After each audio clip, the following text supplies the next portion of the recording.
Today I'm going to talk to you about the effects of reclassifying English language learners. I'm going to talk about 3 different papers. The first paper was one that was published in 2011 in Educational Evaluation and Policy Analysis, and it looked at the effects of a policy in California that reclassifies English language learners, but the policy took place in one particular time period. What we're going to do in this next paper that came out this year in the Journal of Policy Analysis and Management is look at the effects of reclassifying English language learners in 2 different policy periods so we can see what the effects of shifting the criteria for reclassifying English language learners are.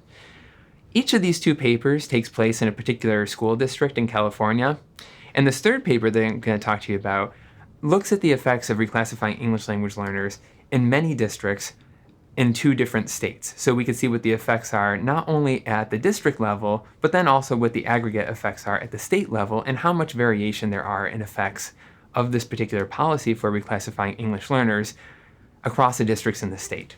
So you might be asking yourself, what is reclassification? I've said reclassification many times already, but I haven't told you what it is.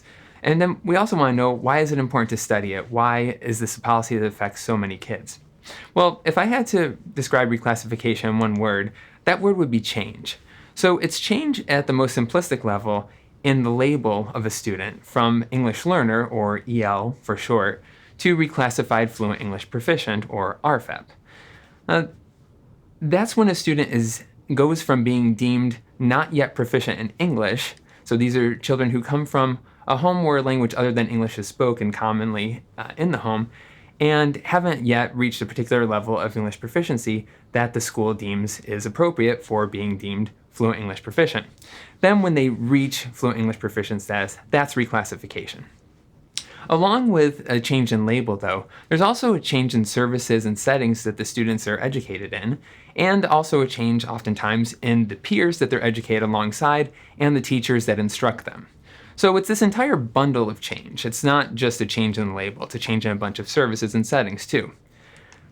Now, reclassification policies and also initial classification policies affect a large number of students in the country, about 20% of students, a little over 20%, and that number is expected to increase to about 1/3 of all US students by the year 2050. And then in some districts, this is already a large number of students. It's over 2/3 of the students in LAUSD, Los Angeles.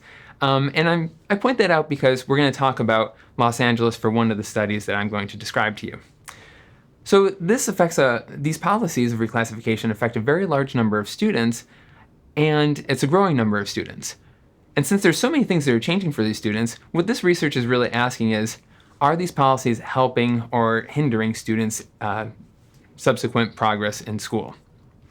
So that's what this entire talk is going to be about. How can we judge whether or not the policies are helping or hindering students, and also what might we be able to do to improve the policy so that there are a smoother transition for these students as they go from English learner to reclassified fluent English proficient. First, I'll explain to you the reclassification process so we can see how a student goes from English learner to reclassified fluent English proficient. I'm going to explain the process in California, since that's the district. There's a district in California that we're going to use for one of our empirical examples here. But this process generalizes to other districts and states in the country with some minor tweaks. So a student starts out as an English learner, and then each year the student is given a number of tests, and then we want to see if the student passes those tests or doesn't. So in California, the student has to pass 5 tests all in the same year. If the student doesn't pass all 5 tests, then he or she remains an English learner and goes back and tries next year to reach, to see if they're passing all 5 tests, and then what would happen then. We see if they do pass all 5 tests, then they're not automatically reclassified as fluent English proficient.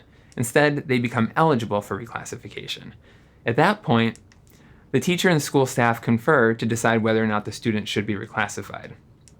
If they disapprove, then the student remains an English learner, goes back and tries again next year. Now the student may not pass all 5 tests next year in the same time period, right? So they may not even reach that process where the decision's being made again.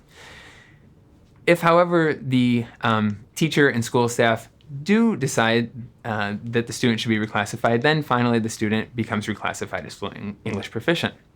Now, if I'm thinking about where a policymaker has the most influence in this process, it's right here where students, when they're deciding what the tests are and what the criteria on those tests need to be for students to be reclassification eligible. And why that's so important is because these policies create two different sets of students: those who are eligible for reclassification and those who are ineligible for reclassification. So we have very similar students with very different trajectories based on this policy. Okay, so then if we're thinking about what the policymaker's dilemma is, the dilemma is, where do they set the test-based criteria for reclassification eligibility? Because where they set the criteria is going to have a huge effect on whether or not kids are ultimately reclassified. So in the 2011 paper, I laid out a theory for thinking about what the marginal effects of reclassification are and how policymakers might go about setting the particular thresholds. So what we have on the x-axis here is a dimension of English proficiency, where it goes from low levels of English proficiency to high levels of English proficiency. And on the y-axis, we have some outcome next year, right? So here it says next year CST-ELA. That's an acronym for the California Standards Test of English Language Arts. It's next year's English Language Arts test, standardized test. So what we see here is two different trajectories that are hypothesized to happen. One, if students are not reclassified, that is the dashed line, and one, if students are reclassified, that's the solid line. So at low levels of English proficiency, we expect the services that are provided to English learners to be helpful, right? So down here where point A is. So if policymakers set the threshold to reclassify students at point A, then they're going to be removing services that are helpful for the students, and the students would actually be better off if they were not reclassified, if they were to remain English learners and get the services and settings that are beneficial to them. So point A is not really a good point to set the threshold, right? Because there's a whole bunch of students who are getting reclassified that really are benefiting from the services that they're getting. Now, if we look at the high end of English proficiency at point C, we see that the opposite is true. This is the point where we think that students no longer need these English language development services, and instead, their time could be better spent learning other advanced academic content. So if they were to remain English learners, then that might be detrimental to their subsequent academic performance. So setting the threshold at point C is not too good because you're keeping English learners as English learners for too long, and you want to reclassify them sooner. So really, where policymakers want to set the threshold is right here at point B. That's where there's a smooth transition from the English learner setting to the reclassified fluent English proficient setting, where it doesn't matter which setting the kids are in, because at that particular point in their English proficiency development, either of the settings is appropriate. So that's where we want the transition to be.